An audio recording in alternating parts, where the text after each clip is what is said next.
한 주간 평안하셨죠? 오늘 시편 산책 시편 62편을 봅니다. 전체가 12절로 되어 있습니다. 하나님 말씀 봉독해 드립니다. 나의 영혼이 잠잠히 하나님만 바라며 나의 구원이 그에게서 나는도다. 오직 저만 나의 반석이시요 나의 구원이시요 나의 산성이시니 내가 크게 요동치 아니하리로다. 넘어지는 담과 흔들리는 울타리 같은 사람을 죽이려고 너희가 언제 박격하기를 언제까지 하려느냐. 저희가 그를 그 높은 곳에서 떨어뜨리기만 꾀하고 거짓을 즐겨하니 입으로는 축복이요 속으로는 저주로다. 나의 영혼아 잠잠히 하나님만 바라라. 대저 나의 소망이 저로 쫓아나는도다. 오직 저만 나의 반석이시요 나의 구원이시요 나의 산성이시니 내가 요동치 아니하리로다. 나의 구원과 영광이 하나님께 있으며 내 힘의 반석과 피난처도 하나님께 있도다. 백성들아 시시로 저를 의지하고 그 앞에 마음을 토하라. 하나님은 우리의 피난처시로다. 진실로 천한 자도 헛되고 높은 자도 헛되고 저울에 달면 들려 입김보다 경하리로다. 포악을 의지하지 말며 탈취한 것으로 허망하지 말며 재물이 넣어도 거기 치심치 말지어다. 하나님이 한두 번 하신 말씀을 내가 들었나니 권능은 하나님께 속하였다 하셨도다. 주여 인자함도 주께 속하였사오니 주께서 각 사람이 행한 대로 갚으심이니이다. 아멘.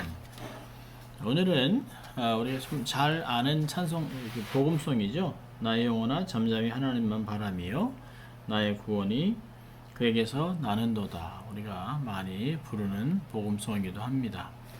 오늘 시편 제목을 잠잠히 하나님만 바라라 라고 하는 제목을 삼았습니다. 여기 시편 제목을 보면 다윗의 시 영장으로 여두둔의 법칙을 의지하여 한 노래라고 되어 있습니다. 여두둔이란 악사의 곡에 의해서 부를 노래라는 뜻으로 풀이가 됩니다. 본 시는 다윗이 아들 압살롬의 반란으로 예루살렘에서 쫓겨나 피신 생활을 할 때 쓴 것입니다. 언제 어떤 일이 당할지 모르기 때문에 아주 불안정하지요. 그래서 오직 그 가운데 하나님만 바라고 요동치 않았던 다윗의 믿음을 보여주는 그런 시편입니다. 다윗은 이 시편을 통해서 하나님은 자기에게 어떠한 하나님이다라고 하는 그 근거를 가지고 자기의 삶을 고백하고 있습니다. 자, 그 시편에서는 하나님만 바라라라고 이렇게 반복해서 여러 번 이야기합니다. 하나님만, 오직 하나님, 잠잠히 바라라, 순종하면서 동요하지 않는 그런 마음으로 하나님을 의지하라고 하는 것입니다. 오늘 시편에는 오직이라고 하는 단어를 여러 번 썼는데요. 한국말은 이제 뭐뭐만이라는 뜻이죠. 오직이란 아흐라고 하는 단어를 9번이나 사용합니다. 그 단어를 6번이나 사용합니다. 1절, 2절, 4절, 5절, 6절, 9절 이렇게 반복해서 사용하고 있습니다. 강조점을 주고 있는 것입니다. 오직 하나님만 향하고 잠잠히 기다리라 라고 그런 내용을 하고 있습니다. 여러분 잠잠히 있으라, 가만히 있으라 라고 하는 말은 성경에서 여러 번 나옵니다. 우리가 잘 아는 말씀 보면 이스라엘이 출애굽할 때 홍해에 이르자 양쪽에는 산이고 뒤에서는 애굽 정예 부대가 쫓아오고 앞에는 홍해라고 하는 사면초가 같은 곳에서 백성들이 두려워하고 원망하고 왜 이곳까지 우리를 데려왔느냐라고 원망하는 그때 하나님이 모세에게 말씀하셨습니다. 그리고 모세가 두려움에 휩싸여 있는 백성들에게 울부짖는 백성에게 이렇게 말합니다. 출애굽기 14장 13절 14절 보면 너희는 두려워하지 말고 가만히 서서 여호와께서 오늘 너희를 위하여 행한 구원을 보라. 너희가 오늘 본 애굽 사람을 영원히 보지 아니하리라. 여호와께서 너희를 위하여 싸우시리니 너희는 가만히 있을지니라. 가만히 있으라 라고 하는 것은 너희가 스스로 행할 수 있는 일이 아무도 없다. 그러니 하나님이 행하시는 것, 너희를 구원하기 위하여 행하시는 하나님을 똑똑히 서서 보라 라고 얘기하고 있습니다. 증인이 되어라 라고 하는 그런 뜻도 있습니다. 여러분 스가랴 2장 13절에 모든 육체가 여호와 앞에서 잠잠할 것은 여호와께서 그의 거룩한 처소에서 일어나심이라 라고 얘기하고 있습니다. 선지자는 거룩하고 위험하신 하나님의 임재 앞에서 인간이 할 수 있는 일은 잠잠하고 그분 앞에 엎드는 것이라 얘기하고 있습니다. 우리가 잘 아는 시편 46편 10절에도 이르기를 너희는 가만히 있어 내가 하나님 됨을 알지어다. 내가 문나라 중에서 높임을 받으리라. 내가 세계 중에서 높임을 받으리라 하시도다.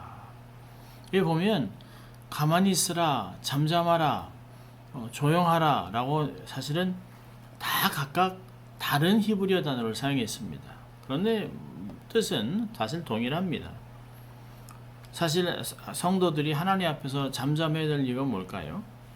여러 가지가 있습니다. 오늘 본문에서는 몇 가지를 볼 수 있는데요. 첫째는 오직 하나님만 구원하실 수 있기 때문입니다. 사도행전 4장 12절에도 다른 이로서는 구원을 얻을 수 없나니 천하 인간의 구원 얻을 만한 다른 이름을 우리에게 주신 일이 없습니다. 사람의 노력으로 다른 예수 그리스도 외에 다른 이로는 구원을 받을 수가 없습니다. 나는 길이요 진리요 생명이니 나를 통한 하나님께 갈 자가 없다라고 하신 요한복음 14장 6절의 주님의 말씀은 진리죠. 지금도 앞으로도 그런 것입니다. 주님께서 우리가 주님만 바라봐야 될 것은 그분만이 구원을 주시기 때문이죠. 호세아 13장 4절에서도 내가 애굽 땅에서 나옴으로부터 나는 내 하나님 여호와라 나밖에 내가 다른 신을 알지 못할 것이니라. 나 외에는 구원자가 없느니라. 주님께서 말씀하셨습니다. 아무도 우리에게 구원을 베풀 수도 없고 사람이나 어떤 다른 것이 우리에게 구원을 베풀 수가 없어요. 오직 여호와께로만 구원이 오는 것입니다. 그래서 요엘서 2장 32절에 누구든지 여호와 이름을 부르는 자는 구원 얻으리라 얘기하고 있습니다. 오늘 본문의 다윗은 하나님만이 구원 자체라는 사실에 근거해서 그분만을 의지하고 있습니다. 아무리 어려운 일을 당한다 할지라도 넘어지지 않는 이유는 하나님이 반성이고 구원이고 산성되시기 때문에 그 하나님을 바라보고 있는 한 결코 넘어지지 않는다고 실패하지 않는다고 고백하고 있습니다. 자, 두 번째로 하나님만 바라보는 이유는 그분만이 소망이기 때문에 그렇습니다. 5절에도 우리에게 그렇게 얘기하고 있습니다. 나의 소망이 저로 쫓아나는도다 라고 얘기하고 있습니다. 우리가 잘 알고 있는 시편 121편 1절과 2절에도 내가 산을 향하여 눈을 들리라 나의 도움이 어디서 올고 나의 도움이 천지를 지으신 여호와께로다 라고 얘기하고 있습니다. 우리가 잘 아는 예레미야 29장 11절에도 너희를 여호와께서 말하노라 너희를 향한 나의 생각은 내가 하나니 재앙이 아니요 곧 평안이요 너희 장래에 소망을 주려 함이라 얘기하고 있습니다. 바울은 하나 더 나가죠. 로마서 15장 13절에 소망의 하나님이 너의 기쁨과 평강을 믿음 안에서 너에게 충만케 하겠다라고 얘기하고 있습니다. 하나님만이 우리의 소망입니다. 그분만 우리에게 소망을 줄 수 있습니다. 미래를 보장하시는 분입니다. 약속이 있습니다. 그래서 하나님만을 잠잠히 바라보는 것입니다. 또 그 12절에 보니까 주님이 주권적으로 심판하시기 때문에 주님을 바라보라는 것입니다. 여러분 보니까 12절에 각 사람이 행한 대로 갚으심이니라. 계시록에도 얘기하고 있습니다. 각 사람에게 줄 상급이 있다라고 얘기했습니다. 하나님의 행한 대로 상선벌악.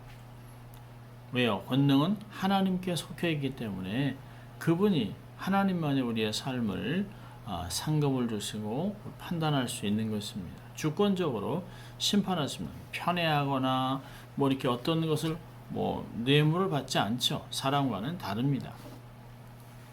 또 네 번째로는 12절에 주여 인자름도 주께 속하였사오니 인자하신 하나님이기 때문에 잠잠히 주를 바라볼 수 있습니다. 하나님은 든든히 의지할 수 있는 반석 같은 분입니다. 험하고 높은 산 위에 건설된 공격과 수비가 다 가능한 안전지대예요. 피난처 같은 난공불락과 같은 산성입니다. 그래서 대적이 끊임없이 우리를 대적한다 하지만 대적이 필경 멸망할 수밖에 없으면 악을 미워하는 하나님 앞에 견딜 수가 없기 때문입니다. 대적은 거짓을 즐겨하고 입으로 축복을 말하던 속으로는 정말 저주를 행하는 위선자라고 결국은 망하게 될 것이라고 3절과 4절은 이야기하고 있습니다. 그렇기 때문에 원수를 두려워하지 마십시오. 원수에 너무 관심 두지 마십시오. 결국에 하나님이 다 정리하실 것입니다. 오직 잠잠히 주만 바라보고 구원과 소망, 회복을 기대하시기를 바랍니다. 자, 하나님만 잠잠히 바라보면서 또 해야 될 것은 믿음의 고백을 드리는 것입니다. 6절과 7절에 보니까 오직 저만 나의 반석이시요 나의 구원이시요 나의 산성이시니 내가 요동치 아니하리로다. 나의 구원과 영광이 하나님께 있으며 내 힘의 반석과 피난처도 하나님께 있도다. 여러분, 어려움을 겪을 때 낙심하지 마시고 오히려 반대 정신으로 하나님을 의지하며 선포하셔야 됩니다. 어둠을 묻고 어둠에게 영적 전쟁을 선포하고 믿음으로 전진해야 됩니다. 당장 상황이 바뀌지 않지만 내면은 평강을 유지하면서 하나님 앞에 요동치 않는 삶을 사는 것입니다. 왜요? 하나님이 나의 반석이시고 구원이고 산성이기 때문에 그렇습니다. 좌우로 치우치지 않습니다. 세상 풍조에 밀려내지 않게 됩니다. 골로새 2장 6절 7절의 말씀과 같이 그리스도께 깊이 뿌리를 내리면 그곳에서 성장해서 감사가 넘치는 어떤 인상의 폭풍이 불어와도 넘어지거나 뽑히지 않습니다. 그래서 믿음의 고백을 드리며 사십시오. 자, 세 번째로 하나님을 잠잠히 기다리고 믿음의 고백을 드리고 또 세 번째는 의지하면서 믿음의 기도를 드려야 합니다. 8절을 보니까 백성들아 시시로 항상 저를 의지하고 그 앞에 마음을 토설하라. 하나님 우리의 피난처시로다 라고 얘기하고 있습니다. 성경에서는 오늘 본문에서 그렇습니다만 의지할 것과 의지하지 말아야 될 것들을 이야기합니다. 의지하지 말아야 될 것은 뭘까요? 사람을 의지하면 안 됩니다. 오늘 그 구절에 보니까 사람은 입김이며 인생도 속임수니 저울에 달면 그것은 입김보다 가볍다라고 얘기하고 있습니다. 진실로 천한 자도 헛되고 높은 자도 거짓되니 원래 원어로는 아담의 아들, 남자의 아들, 브네이 아담, 브네이 이시라고 이렇게 히브리어로 나와 있습니다만 신분이 낮은 사람이나 신분이 높은 사람을 의미합니다. 우리말 성경 번역은 아주 재밌게 되어 있는데요. 비천한 사람도 헛것에 불과하고 귀족도 별것 아니다. 저울에 달면 둘을 합쳐도 한낱 한숨에 지나지 않는다. 원래 본문에 나오는 입김이라고 하는 헤벨이라고 하는 히브리어 단어는 전도서에서 헛되다 라고 하는 걸로 써 있습니다. 사람이 아무리 능력이 있고 뭐 해도 그들의 삶은 그렇게 무게를 둘 수 없습니다. 가볍습니다. 결국엔 헛됩니다. 의지할 대상이 아니에요. 하나님이 저울에 달면 입김보다 더 가볍습니다. 이 저울에 단다라고 하는 표현은 하나님의 심판을 묘사하는 관용조 표현입니다. 이사야 선지자는 이사야 40장 15절에 보라 하나님에게는 열방이 통에 한 방울 물과 같고 저울의 작은 티끌 같으며 섬들은 떠오르는 먼지 같으리니 모든 나라가 하나님의 저울 앞에서는 먼지같이 가벼운 것이에요. 그렇다면 우리가 인간을 두려워하거나 인간에게 소망을 둘 필요가 없어요. 묶일 필요가 없습니다. 사람은 의지할 대상이 아닙니다. 그저 사랑해주고 기다려줄 대상입니다. 상처받지 마세요. 너무 기대하지 마세요. 그 사람으로 하여금 어떤 것을 기대할 필요가 없습니다. 오직 우리가 기대하고 신뢰할 분은 하나님밖에 없어요. 사람은 의지할 대상이 아닙니다. 자, 두 번째로 의지하지 말아야 될 건 뭘까요? 10절에 권력과 재물을 의지하지 말랍니다. 포악을 의지하며 탈취하는 것을 헌명하여지며 재물이 늘어도 거기에 마음을 두지 말지어다. 재물을 의지하는 자는 망한다 라고 잠언서 11장 28절 얘기합니다. 바울은 디모데전서 6장 10절에 돈을 사랑하며 일만하게 뿌리가 되나니 이것을 사모하는 자들이 미혹을 받아 믿음에서 떠나 많은 근심으로 자기를 찔렀다고 얘기합니다. 이런 돈 자체는 악하지 않아요. 돈 자체는 누출을 합니다. 누가 어떻게 무엇을 위해 쓰느냐에 따라 그 생명이 있고 생명이 없는 것이에요. 돈은 귀한 것이죠. 그러나 돈을 사랑해서는 안 된다는 거죠. 돈은 사용하는 것입니다. 하나님을 위해서 사람을 세우고 교회를 세우고 잃어버린 영혼을 구원하기 위해 돈은 재물은 사용하는 것입니다. 의지할 대상이 아니에요. 한번 휙 하는 바람이 불면 날아가요. 한때 엄청난 재산을 제가 가졌다고 하지만 어떤 일이 땅 터지면 하루아침에도 알거지가 될 수 있는 게 재물입니다. 재물은 우리가 의지할 대상이 아니에요. 영원하지도 않아요. 뭐 재벌 3대 가지 못한다는 말이 왜 나왔겠습니까? 다 이유가 있는 것이에요. 재물이 우리의 삶을 확정하지 못합니다. 안정된 것이 아닙니다. 또 포악하고 탈취한 것, 허망한 것 지지하지 말라. 여러분, 압살롬이 포악을 통해서 권력장을 했지만 결국 실패합니다.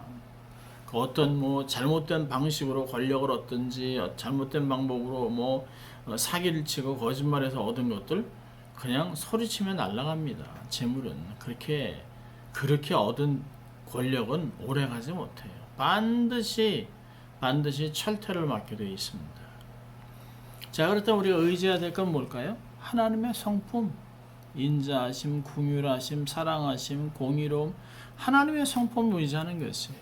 또 하나님의 말씀, 1.1핵도 떨어지지 않고 변하지 않는 하나님의 말씀을 의지합니다. 하나님의 권능, 무궁무진하죠. 무에서 유를 창조하시는 그 하나님, 무서부지하신 하나님, 그 하나님의 권능을 의지하는 것이에요.